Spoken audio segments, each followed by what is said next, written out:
வணக்கம். Red news விரைவுச் செய்திகள். ஏப்ரல் 18.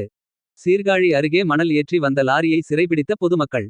மயிலாடுதுறை மாவட்டம் சீர்காழி அருகே காரைமேடு ஊராட்சி டி மணல்மேடு கிராமத்தில் தனியாருக்கு சொந்தமான இடத்தில் மணல் குவாரி அமைத்து அனுமதிக்கப்பட்ட ஆழத்தை விட சுமார் 20 அடி ஆழத்திற்கு குழி தோண்டி மண் அள்ளப்பட்டு வருவதாக கூறப்படுகிறது.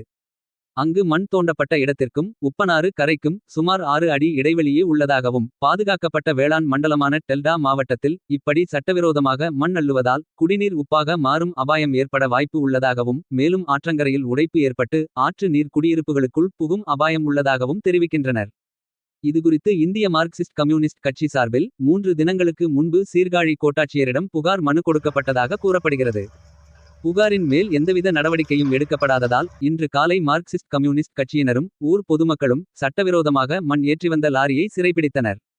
1 மணி நேரமாகியும் சம்பந்தப்பட்ட அதிகாரிகள் யாரும் வராத சூழ்நிலை இருந்து வந்தது. பிறகு நிகழ்விடத்திற்கு வந்த வைத்தீஸ்வரன் கோயில் போலீசார் போராட்டக்காரர்களுடன் பேச்சுவார்த்தை நடத்தினர். பின்னர் வரும் திங்கள்கிழமை நடைபெறும் அமைதி பேச்சுவார்த்தை வரை மண் எடுக்கும் பணி நடைபெறாது என உறுதியளித்ததன் பேரில் தற்காலிகமாக போராட்டம் ஒத்திவைக்கப்பட்டது.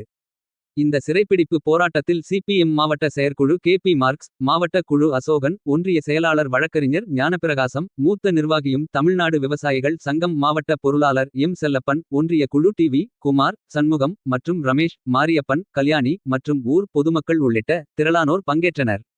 ஏற்கனவே கடந்த வருடம் திருவாலி ஏரியில் மண் அள்ளியதால் ஏற்பட்ட பள்ளத்தில் சேற்றில் சிக்கி 2 சிறுவர்கள் உட்பட 3 பேர் இறந்தது குறிப்பிடத்தக்கது.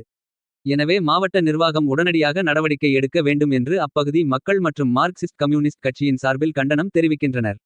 ரெட் நியூஸ் செய்திகளுக்காக செய்தியாளர் செம்மங்குடி ஸ்டாலின்.